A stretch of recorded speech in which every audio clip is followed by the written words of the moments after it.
ఈరోజు only 3 trips చేసేసి ఇంటికి వెళ్ళిపోతున్నాను. ఇది జస్ట్ వార్మ్ అప్ రైడ్ అనుకోవాలి. ఈరోజు ఫ్రైడే నైట్. మామూలుగా ఫ్రైడే నైట్ మొత్తం చేసేవాడిని. ఫ్రైడే నైట్ కన్నా సాటర్డే నైట్ చేద్దాం అనుకుంటున్నాను. రేపు మార్నింగ్ కానీ ఈ నైట్ కానీ ఫుల్ నైట్ కానీ ఫుల్ మార్నింగ్ కానీ చేస్తాను. సో జస్ట్ 3 ట్రిప్స్ చేశాను. 1 hour 40 minutesలో 111 వచ్చింది. 117 రూపీస్ మనకు అర్న్ చేసాము.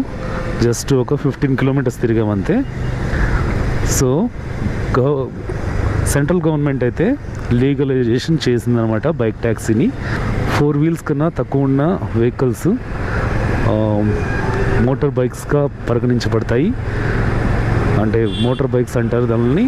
సో మోటార్ బైక్స్లో మనం దాన్ని అద్దెకి ఇవ్వచ్చు. టైమ్లీ కానీ ఇన్ని కిలోమీటర్స్ కానీ అద్దెకి ఇవ్వచ్చు. సో బైక్ ట్యాక్సీ లీగల్గా చేసుకోవచ్చు అని సెంట్రల్ గవర్నమెంటే స్టేట్ గవర్నమెంట్స్కి ఆర్డర్ ఇచ్చిందనమాట.